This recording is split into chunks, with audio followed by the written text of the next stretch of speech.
Hello guys, स्वागत है आपका एक और नई वीडियो में। आज मैं हिमाचल प्रदेश की नदियों से लेके क्वेश्चन लेके आया हूँ। नदियों झीलों से लेके क्वेश्चन लेके आया हूँ जो कि पुराने हुए एग्जामों में आए हुए हैं क्वेश्चन है। तो ये आगे भी रिपीट ही होंगे। तो वीडियो अगर अच्छी लगती हो तो प्लीज़ चैनल को सब्सक्राइब करना और वीडियो को लाइक करना, ठीक है। और जैसे ही आपको अब पता है कि इलेक्शन का दौर चला हुआ है, तो जो मतलब कि वैकेंसी है वो तो आएंगी आएंगी।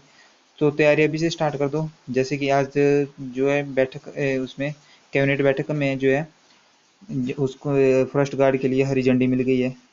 तो तैयारी अभी से करेंगे तभी जो है पेपर एग्ज़ाम जो है एग्ज़ाम की नज़दीक हम एग्ज़ाम को निकाल सकेंगे। तो यहाँ से 2 नंबर तो आपके पक्का आएंगे, ठीक है, क्योंकि नदी और झीलों से 2 नंबर क्वेश्चन तो पक्का पूछते हैं। तो आ जाइए वीडियो स्टार्ट करते हैं। तो अगर वीडियो को कंटेंट अच्छा लगा हो तो please hit the like button and subscribe my channel, ठीक है। तो आ जाइए वीडियो स्टार्ट करते हैं। तो पहला क्वेश्चन हमारे पास, हिमाचल प्रदेश की सबसे बड़ी प्राकृतिक झील कहाँ है? तो कहाँ है हिमाचल प्रदेश? प्राशर में, ये नाको में, ये रेणुका, ये सरियुसर है। तो इलेक्शन कानून को 2010 में क्वेश्चन पूछा गया है। तो उसका राइट आंसर होगा ऑप्शन नंबर सी, रेणुका है, ठीक है। तो नेक्स्ट क्वेश्चन हमारे पास, निम्नलिखित में से कौन सी झील मंडी जिले में नहीं है? तो कामरूनाग नहीं है, ये डल झील नहीं है, या प्रासर नहीं है, ये रिवाल्सर नहीं है। तो इसका राइट आंसर आपको आता होगा। तो इसका राइट आंसर होगा डल झील जो है ये मंडी में नहीं है। तो ये कलर का एग्जाम 2010 में पूछा गया है और स्टैटिकल असिस्टेंट एग्जाम 2010 में ये क्वेश्चन पूछा गया है, ठीक। तो गाइज नेक्स्ट क्वेश्चन हमारे पास, क्वेश्चन नंबर नेक्स्ट है हमारे पास, पद्म समूह का नाम किस झील से जुड़ा हुआ है? तो क्लर्क का एग्जाम 2010 में ये क्वेश्चन पूछा गया है। तो पद्म समूह का नाम किस झील से जुड़ा है? खजियार से, या प्रासर से, या रिवाल्सर से, या डल झील से? तो इसका राइट आंसर होगा, पद्म संभव का जो नाम है वो किस से जुड़ा हुआ है? तो ये रिवाल्सर से जुड़ा हुआ है, ठीक है। आप मेरे को बताएंगे कि प्रासर झील कहाँ पे है, खजियार कहाँ पे है और डल झील कहाँ पे है? तो अगर ये आपको तीनों ऑप्शन आते होंगे तो आई होप आपकी तैयारी बहुत अच्छी जा रही है। अगर ये नहीं आते तो कहीं ना कहीं आपको मेहनत करने की बहुत ज़रूरत है। तो नेक्स्ट क्वेश्चन हमारे पास, किस झील के किनारे हिंदुओं, सिखों और बौद्धों का तीर्थ स्थान है? तो कलर का एग्ज़ाम नवंबर 2009 में पूछा गया और एच एस प्री 2004 में ये क्वेश्चन पूछा गया है। तो कौन सा ऐसा स्थान है, कौन सी ऐसी झील है जहाँ पे हिंदू, सिखों और बौद्ध तीर्थों का स्थान है? तो रिवाल्सर है, ये रेणुका, ये चंद्रताल है, ये कावेरी है। तो उसका राइट आंसर होगा रिवाल्सर, ठीक है, जो मंडी में है। यहाँ पे हिंदू और सिखों और बौद्ध तीर्थ तीनों का तीर्थ स्थान है, ठीक है। तो नेक्स्ट क्वेश्चन हमारे पास, प्रासर झील किस जिले में स्थित है? तो प्रासर झील कहाँ पे है? तो कलर का एग्जाम नवंबर 2009 में क्वेश्चन पूछा गया है। तो प्रासर कहाँ पे है? मंडी में है, कुल्लू में, बिलासपुर में, कांगड़ा में है। तो इसका right answer option number A, Mandi में है प्रासर झील जो है। तो नेक्स्ट क्वेश्चन हमारे पास, तैरते हुए टापुओं की झील कहाँ अवस्थित है? तो ये नायब तहसीलदार प्री 2003 में ये क्वेश्चन पूछा गया है। तो गोविंद सागर में है, रिवाल्सर में, या कुमारवां में, या प्राशर में है? तो तैरते हुए टापुओं की झील किसे कहते हैं? तो इसे कहते हैं रिवाल्सर को, ठीक है, तैरते हुए टापुओं की झील कहते हैं। तो नेक्स्ट क्वेश्चन हमारे पास, कामूरनाग झील की ऊंचाई कितनी है? तो कामूरनाग जो झील है वो कामूरनाग झील की ऊंचाई कितनी है? 9,000 फुट है, 8,000 फुट है, या 10,000 फुट है, या 7,000 फुट है? तो ट्रेजरी ऑफिसर मेंस में ये क्वेश्चन पूछा गया है 2006 में। तो इसका राइट आंसर होगा 10,000 फुट। और ये कामरूनाग किस डिस्ट्रिक्ट में? ये आपको मंडी डिस्ट्रिक्ट में मिलेगी, ठीक है। मंडी डिस्ट्रिक्ट में कामरूनाग झील है, ये बहुत फेमस जगह है कामरूनाग, ठीक है। तो नेक्स्ट क्वेश्चन हमारे पास, निम्नलिखित में से कौन सी मानव निर्मित झील है? तो ये तहसील वेलफेयर ऑफिसर 2007 में पूछा गया क्वेश्चन है। तो रिवाल्सर है, रेणुका, ये गोविंद सागर है, ये नाको है। तो इसका right answer option number C, Gobind Sagar, ठीक है। ये जो मानव निर्मित झील है, ठीक है, गोविंद सागर, ये कहाँ पे है? ये बिलासपुर में है। गोविंद सागर झील जो है बिलासपुर में है, ठीक है। तो नेक्स्ट क्वेश्चन हमारे पास, निम्नलिखित में से कौन सी झील लाहौल स्पीति जिले में है? तो एच एस पी 2005 में ये क्वेश्चन पूछा गया है। तो महाडल है, ये चंद्रनाहन है, ये चंद्रताल है। तो इनमें से कोई नहीं। तो इसका राइट आंसर होगा चंद्रताल। तो लाहौल स्पीति में 2 झीलें पाई जाती हैं, एक चंद्रताल, एक सूरजताल, ठीक है, चंद्रताल, एक सूरजताल, ये जो है फेमस झीलें हैं। इनमें से क्वेश्चन पूछते हैं। तो चंद्रताल और सूरजताल लाहौल स्पीति में, और चंद्रनान कहाँ पे है? ये हमारी शिमला में है, ठीक है, चंद्रनान कहाँ पे है? शिमला में। तो नेक्स्ट क्वेश्चन हमारे पास, समुद्र तल से लामा की ऊंचाई कितनी है? तो एच एस प्री 2009 में ये क्वेश्चन पूछा गया है। तो समुद्र तल से लामा की झील कितनी है? 3,962 मीटर, ये 3,812 मीटर, ये 3,768 मीटर, या 3,902 मीटर? तो इसका राइट आंसर होगा ऑप्शन नंबर ए, 3,962 मीटर। तो नेक्स्ट क्वेश्चन हमारे पास, लामा झील किस जिले में स्थित है? तो ये पीजीटी कॉमर्स 2010 में क्वेश्चन पूछा गया है। तो लामा झील किस जिले में अवस्थित है? पीजीटी कॉमर्स में पूछा गया है। ये तो किन्नौर में है, ये कुल्लू में है, ये चंबा में है, ये सिरमौर में है, तो इसका राइट आंसर होगा ऑप्शन नंबर सी, लामा झील कहाँ पे है, ये हमारी चंबा में है। ठीक है, तो नेक्स्ट क्वेश्चन हमारे पास, महाकाली झील किस जिले में अवस्थित है? तो लेक्चरल कॉलेज जियोलॉजी 2009 में क्वेश्चन पूछा गया है। तो कांगड़ा में है, ये चंबा में है, ये लाहौल स्पीति में, किन्नौर में है, तो महाकाली झील भी जो है हमारी चंबा में है। तो नेक्स्ट क्वेश्चन हमारे पास, परशुराम ताल किस स्थान पर अवस्थित है? तो लेक्चरल कॉलेज जियोलॉजी 2009 में ये क्वेश्चन पूछा गया है। तो रेणुका झील है, निर्मल झील है, या रिवाल्सर है, या धर्मशाला में है? तो इसका राइट आंसर होगा तो ऑप्शन नंबर ए, रेणुका झील। ठीक है, रेणुका झील जो है एक सोई हुई स्त्री की तरह प्रतीत होती है। तो ये क्वेश्चन भी पूछते हैं कि सोई हुई स्त्री की तरह नदी कौन सी लगती है? तो झील जो है वो रेणुका झील लगती है। और रेणुका झील कहाँ पे है ये मेरे को कमेंट सेक्शन में बताएंगे। ठीक है, नेक्स्ट क्वेश्चन है, ये क्वेश्चन अभी हमने ऊपर डिस्कस किया। तो चंद्रनाथ झील किस जिले में अवस्थित है? तो लेक्चरर कॉलेज बॉटनी 2005 में क्वेश्चन पूछा गया है। तो सिरमौर में, सोलन में, या कुल्लू में, या शिमला में है? तो इसका राइट आंसर होगा ऑप्शन नंबर डी, शिमला में है ये। ठीक है, चंद्रनाथ झील जो है शिमला में है। तो नेक्स्ट क्वेश्चन हमारे पास, नाको झील किस जिले में है? तो लेक्चर बॉटनी में पूछा गया क्वेश्चन है 2005 में। ये शिमला में है, सिरमौर में है, मंडी में है, किन्नौर में है? तो नाको झील कहाँ पे है? किन्नौर में। ठीक है, नाको झील कहाँ पे है? किन्नौर में है। तो नेक्स्ट क्वेश्चन हमारे पास, निम्नलिखित में से कौन सी हिमाचल प्रदेश की मानव निर्मित या कृत्रिम झील है? तो लेक्चरर कॉलेज कॉमर्स 2005 में पूछी गई है। तो मानव निर्मित ये क्वेश्चन अभी भी रिपीटेड हुआ है। तो रिवर्सर है, या भृगु है, ये गोविंद सागर है, या डल लेक है? तो ये कहाँ पे है? गोविंद सागर लेक। ठीक है, नेक्स्ट क्वेश्चन हमारे पास, उष्ण जलप्रपातों के लिए विख्यात तत्तापानी किस जिले में है? तो तत्तापानी जो है वो किस जिले में है? तो ये मंडी में है, ये बिलासपुर में है, या सोलन में, या कुल्लू में है? तो नायब तहसीलदार प्री 2008 में क्वेश्चन पूछा गया है। तो ये अब कहाँ पे है? ये मंडी में है। ठीक है, मंडी डिस्ट्रिक्ट में है। नेक्स्ट क्वेश्चन हमारे पास प्रसिद्ध चैडविक झरना कहाँ पे स्थित है? तो लेक्चरर कॉलेज बॉटनी 2005 में क्वेश्चन पूछा गया है। तो सोलन में है, सिरमौर में है, कुल्लू में है, चंबा में है? तो इसका राइट आंसर होगा चैडविक झरना जो कहाँ पे है? हमारे डिस्ट्रिक्ट शिमला में है। ठीक है, तो नेक्स्ट क्वेश्चन हम आज डिस्कस करते हैं। तो निम्नलिखित में से कौन सी ब्यास नदी किस जिले में नहीं बहती? तो कौन से जिले में नहीं बहती? आई होप आपको ऑप्शन दिख रही होगी। तो जेबीटी 2010 में क्वेश्चन पूछा गया है। तो कुल्लू में नहीं बहती, या मंडी में, या कांगड़ा में, या बिलासपुर में? तो इसका राइट आंसर आपको आता होगा। तो इसका राइट आंसर होगा ऑप्शन नंबर डी, बिलासपुर में जो है ब्यास नदी नहीं बहती। तो नेक्स्ट क्वेश्चन हमारे पास, सतलुज नदी कहाँ से निकलती है?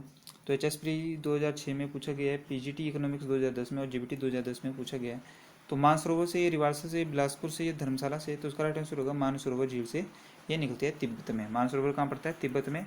फिर जो है हिमाचल प्रदेश में कहाँ पे मिल आती है ये? तो एक सिपकिला नामक दर्रा है। ठीक है, याद रखेंगे, सिपकिला दर्रा जो है वो कहाँ पे है? वो किन्नौर में है। ठीक है, किन्नौर में एंटर करती है ये, किन्नौर में सिपकिला नामक दर्रा से वहाँ पे एंटर करती है। ठीक है, और जो हिमाचल में ये कम से कम मेरे को एग्जैक्ट डाटा याद नहीं है, पर 368 या 322 किलोमीटर जो है कम से कम ये ट्रैवल करती है। तो नेक्स्ट क्वेश्चन हमारे पास, हिमाचल प्रदेश की सबसे लंबी नदी निम्नलिखित में से कौन सी है? तो इलेक्शन कानून को 2010 में क्वेश्चन पूछा गया है। तो सतलुज है, ये ब्यास है, चिनाब है, रावी है? तो सबसे लंबी नदी कौन सी है? तो ये सतलुज ही है सबसे लंबी नदी।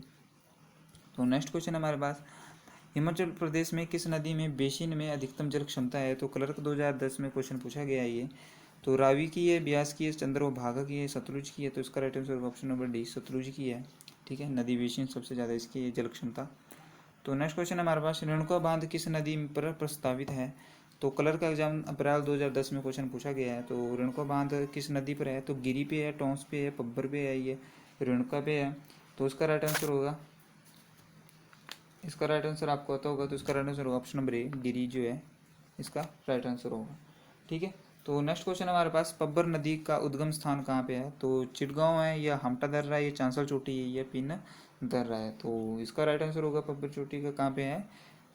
पब्बर नदी कहाँ से निकलती है? तो ये चांसल चोटी से निकलती है। ठीक है, पब्बर नदी जो है चांसल चोटी से निकलती है। नेक्स्ट क्वेश्चन हमारे पास, सतलुज नदी हिमाचल प्रदेश के किस जिले में सर्वप्रथम प्रवेश करती है? तो मैंने अभी आपको बताया, ये क्वेश्चन ऊपर डिस्कस किया मैंने, कहाँ से निकलती है और कहाँ प्रवेश करती है। तो क्लर्क 2010 में क्वेश्चन पूछा गया है।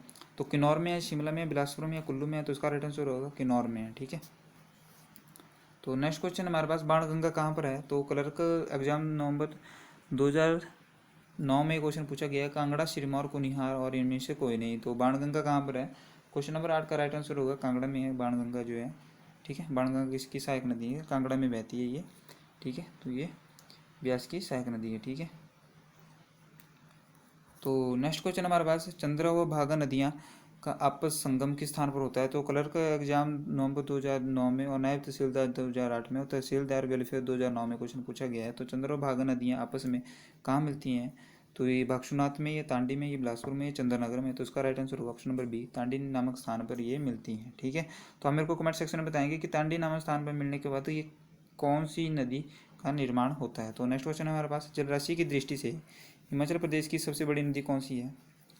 तो नायब तहसीलदार प्री 2008 में और तहसील वेलफेयर ऑफिसर 2007 में क्वेश्चन पूछा गया है। तो इसका राइट आंसर होगा हमारे पास क्वेश्चन नंबर 10 का, चिनाब नदी जो है इसमें सबसे ज़्यादा जो जल राशि की दृष्टि से हिमाचल प्रदेश की सबसे बड़ी नदी है। ठीक है, तो नेक्स्ट क्वेश्चन हमारे पास, निम्न में से चिनाब नदी का उद्गम स्रोत कहाँ पे है? तो नायब तहसीलदार 2008 में पूछा गया है, चंपावटी, ये धौलाधार, ये चंदौरी, ये बारालाचा। तो चिनाब नदी का कहाँ से निकलती है? ये बारालाचा दर्रे से निकलती है। तो नेक्स्ट क्वेश्चन हमारे पास, चंबा शहर किस नदी के किनारे बसा हुआ है? दाईं तरफ चंबा शहर के किस नदी के किनारे बसा हुआ है? तो तहसील वेलफेयर ऑफिसर और एचएस से प्री में और लेक्चरर कॉलेज कॉमर्स में ये क्वेश्चन पूछा गया है। तो ब्यास है, रावी है, चिनाब है, सतलुज है। तो इसका राइट आंसर होगा ऑप्शन नंबर बी, रावी नदी के किनारे जो है। ठीक है, रावी नदी के किनारे जो चंबा शहर बसा हुआ है। तो नेक्स्ट क्वेश्चन हमारे पास, पौंग बांध का निर्माण किस नदी पर किया गया है? तो ये भी क्वेश्चन बहुत बार पूछा गया है। तहसील वेलफेयर ऑफिसर 2007 में, लैब टेक्नीशियन केमिस्ट्री में ये पूछा गया है। तो ब्यास है, ये सतलुज है, रावी है, यमुना है। तो उसका राइट आंसर होगा क्वेश्चन नंबर 13 का राइट आंसर है हमारे पास। क्वेश्चन नंबर 13 का राइट आंसर है हमारे पास, पौंग बांध जो है ब्यास नदी पर बना हुआ है। ठीक है, किस पे बना हुआ है? पौंग बांध ब्यास नदी पर। तो नेक्स्ट क्वेश्चन हमारे पास, कौन सी नदी हिमाचल प्रदेश से होकर नहीं बहती? तो कौन सी नहीं बहती तहसील वेलफेयर में पूछा गया? तो यमुना नहीं बहती, गंगा नहीं बहती, ये चिनाब या रावी। तो कौन सी नदी नहीं बहती? तो ये गंगा नहीं बहती है जो हिमाचल प्रदेश में। ठीक है, बाकी नेक्स्ट क्वेश्चन हमारे पास, गिरी नदी किस पहाड़ी से निकलती है? तो गिरी नदी जो है ये कुपर की पहाड़ी से, ये जाखू की चोटी से, ये ठियोग धार से, ये डोडरा कबार धार से। तो उसका राइट आंसर होगा कुपर की पहाड़ी से। आई होप गाइज, मैं आपसे आशा कर सकता हूँ कि आपने अब तक वीडियो को लाइक कर दिया होगा और चैनल को सब्सक्राइब कर दिया होगा। तो ऐसे ही प्यार दिखाते रहना और सारा प्यार दिखाते रहना और चैनल को सब्सक्राइब करना और वीडियो को शेयर करना। ठीक है, जिससे मैं आपके लिए नया नया कंटेंट लेकर आता रहूँगा जो भी आपके लिए एग्ज़ाम के लिए बेनिफिशियल होगा। ठीक है, आप भी मेरे को सुजेस्ट करते रहे ना कि आपके लिए कौन सा कंटेंट चाहिए, मैं वही आपके लिए तैयार करता रहूँगा। ठीक है, तो आ जाइए नेक्स्ट क्वेश्चन डिस्कस करते हैं हमारा। सतलुज नदी तिब्बत में हिमाचल प्रदेश में किस स्थान पर प्रवेश करती है? तो सतलुज नदी कहाँ पे प्रवेश करती है? तो ये क्वेश्चन बार बार रिपीट हो रहा है, पर पूछा अलग अलग तरीके से। तो इसका राइट आंसर होगा शिवकिला दर्रे से प्रवेश करती है। ठीक है, तो नेक्स्ट क्वेश्चन हमारे पास, वैदिक काल में किस नदी को पुरुषुणी के नाम से जाना जाता है? तो पुरुषुणी किसको नदी को बोला जाता था? सतलुज को, झेलम को, या रावी को, यमुना को? ये क्वेश्चन बहुत बार पूछा जाता है कि वैदिक काल नेम और सांस्कृतिक नेम, इनको याद कर लेना गाइस। ठीक है, इनसे एक क्वेश्चन तो पक्का बनता ही बनता है। तो उसका राइट आंसर होगा ऑप्शन नंबर सी, रावी नदी को हम पुरुषुणी नदी कहते हैं वैदिक काल में। ठीक है, तो नेक्स्ट क्वेश्चन हमारे पास, निम्नलिखित में से कौन सी नदी हिमाचल प्रदेश के बाहर स्थित है? तो यमुना है, ब्यास है, रावी है, ये झेलम है। तो हिमाचल प्रदेश के बाहर कौन सी है ये? तो उसका राइट आंसर होगा यमुना। ठीक है, नहीं सॉरी, इसका राइट आंसर होगा ऑप्शन नंबर डी, झेलम। ठीक है, झेलम जो है हिमाचल प्रदेश में नहीं बहती। ठीक है, तो नेक्स्ट क्वेश्चन हमारे पास क्वेश्चन नंबर 19, ग्लेशियर निर्मित भांदर व तंतगिरी धाराएं किस नदी का निर्माण करती हैं? तो ये चिनाब का निर्माण करती हैं, या ब्यास का निर्माण करती हैं, या रावी का निर्माण करती हैं, या सतलुज का निर्माण करती हैं। तो उसका राइट आंसर होगा हमारे पास क्वेश्चन नंबर 19 का राइट आंसर है हमारे पास ऑप्शन नंबर सी, रावी का निर्माण करती हैं। ठीक है, तो नेक्स्ट क्वेश्चन हमारे पास क्वेश्चन नंबर 20, ब्यास नदी किस स्थान पर मैदानी भागों में प्रवेश करती है? चेसपरी 2004 में क्वेश्चन पूछा गया है। तो ब्यास नदी कहाँ पे आती है? ये तांडी में, ये मिर्थल में, ये सिपकिला में, भाखड़ा में। तो उसका राइट आंसर होगा मिर्थल में।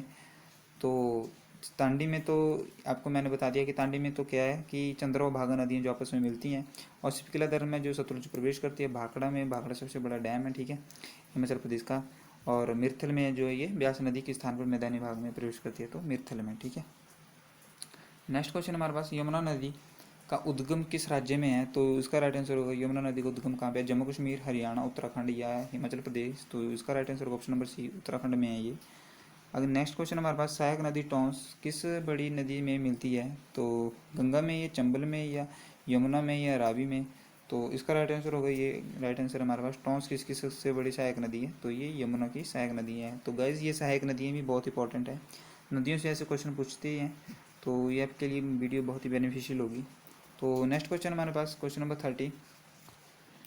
क्वेश्चन नंबर 30 है, हिमाचल प्रदेश को छोड़कर मिर्थल के पास कौन सी नदी मैदानों में प्रवेश करती है? तो लेक्चर कॉलेज फिजिक्स 2005 में पूछा गया। तो सतलुज है, ब्यास है, रावी है, चिनाब है?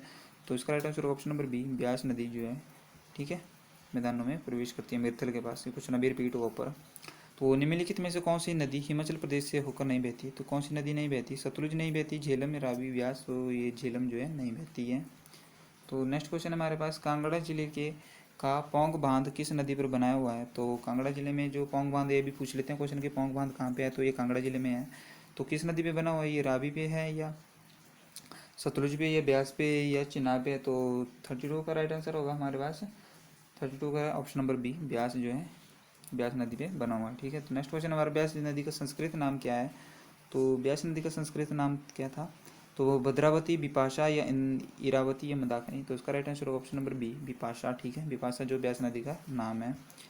इरावती किसका नाम है, या मेरे को कमेंट सेक्शन में बताएंगे, ठीक है। तो चलो मैं बता देता हूँ, इरावती जो है रावी नदी का नाम है, ठीक है। तो या मेरे को बताएंगे अब वैदिक का नाम है, ये संस्कृति का नाम है, या मेरे को कमेंट सेक्शन में बताएंगे, ठीक है। अगर आपने वीडियो ध्यान से देखी होगी तो आप इसका कमेंट सेक्शन में जवाब जरूर देंगे। अगर आपने नहीं देखी होगी तो आपको इसका जवाब नहीं आता होगा, तो आपको मैथ करने की बहुत ज़रूरत है। तो नेक्स्ट क्वेश्चन हमारा 25, हिमाचल में कितनी नदियाँ बहती हैं? तो HS प्रीति में पूछा गया, लेक्चर कॉलेज में भी पूछा गया क्वेश्चन है। तो कितनी नदियाँ बहती हैं? 1, 3, 6 और 5? तो इसका राइट आंसर होगा 25 का ऑप्शन नंबर ए, सॉरी, इसका राइट आंसर होगा हमारे पास, कितनी नदियाँ बहती हैं हिमाचल प्रदेश में? हिमाचल प्रदेश में जो है 5 नदियाँ बहती हैं, ठीक है। तो नेक्स्ट क्वेश्चन हमारे पास, बाणगंगा किस बड़ी नदी की सहायक नदी है? तो सतलुज की है, ये ब्यास की है, या सतलुज की है, ये ब्यास की है, या चिनाब की है, ये यमुना की है? तो इसका राइट आंसर होगा बाणगंगा जो है किसकी है? ये ब्यास की सहायक नदी है, ठीक है। तो नेक्स्ट क्वेश्चन हमारे पास, ब्यास नदी किस स्थान पर पूर्व से पश्चिम की ओर बहती है? तो इंदौरा व मिर्तल के बीच में, रामपुर बिसार व लालजी के बीच में, या बड़ा बंगाल एवं पर्वत स्थित में, या उपयुक्त में से कोई नहीं? तो इसका राइट आंसर होगा हमारे पास option number B, sorry option number A, Indora व मिर्तल के बीच में, ठीक है। तो नेक्स्ट क्वेश्चन हमारे पास, कौन सी नदी हिमाचल प्रदेश होकर जम्मू कश्मीर में प्रवेश करती है? तो चिनाब है, झेलम है, सतलुज है, रावी है? तो इसका राइट आंसर होगा हमारे पास चिनाब नदी जो है ये जम्मू कश्मीर में चली जाती है बाद में, ठीक है। तो नेक्स्ट क्वेश्चन हमारे पास है, सुकेती किसकी सहायक नदी है? तो सतलुज की है, यमुना की है, ब्यास की है, रावी की है? तो इसका राइट आंसर होगा हमारे पास ब्यास की सहायक नदी है, ठीक है। तो नेक्स्ट क्वेश्चन हमारे पास, निम्नलिखित में से कौन सी नदी हिमाचल प्रदेश से होकर बहती है? तो तिस्ता, या ब्यास, या यमुना, या सोन? तो इसका ऑप्शन 2 होंगे, ब्यास भी बहती है और यमुना भी बहती है। तो हिमाचल में कौन सी 5 नदियाँ बहती हैं? तो एक तो ब्यास होगी, एक यमुना होगी, एक सतलुज होगी, ठीक है, एक रावी होगी, ठीक है, और एक कौन सी होगी? रावी, और एक चिनाब नदी, ठीक है। ये नदियाँ हिमाचल प्रदेश में बहती हैं। तो 5 नदियाँ होगी ना, सतलुज, चिनाब, ब्यास, यमुना और रावी, ठीक है। तो लास्ट क्वेश्चन है हमारे पास, अर्जिकी किस नदी का व्याधि का नाम है? तो इसका राइट आंसर होगा हमारे पास, ब्यास है, रावी है, यमुना है, चंद्रभागा है? तो इसका राइट आंसर होगा हमारे पास ऑप्शन नंबर ए, ब्यास का नाम जो है अर्जिकी है, ठीक है। तो ये थी गाइज आपकी वीडियो है नदियों से रिलेटेड, ये नदियों से रिलेटेड क्वेश्चन थे। मैक्सिमम हमने 50+ क्वेश्चन जो है डिस्कस कर लिए हैं। अगर ये वीडियो आपने याद कर ली और इसके सभी क्वेश्चन आपने डिस्कस कर लिए, तो ये एक भी क्वेश्चन जो आपके बाहर नहीं जाएगा। तो वीडियो को प्लीज़, चैनल को सब्सक्राइब करना, वीडियो को लाइक करना, और मेरे को बताना कि कंटेंट कैसा लगता है। तो अगर आपको कंटेंट अच्छा लगा तो मैं आपके लिए एक नई वीडियो जल्दी लेके आऊँगा, जो कि हिमाचल प्रदेश में पहाड़ियों से रिलेटेड होगी, या दर्रों से रिलेटेड होगी, या महत्वपूर्ण जो अपॉइंटमेंट है उनसे रिलेटेड होगी। तो जय हिंद, जय भारत, आपका दिन सुमंगल में हो, और आप भगवान करे जल्दी आपको सिलेक्शन मिले, ठीक है। यहीं पे समाप्त करते हैं, धन्यवाद।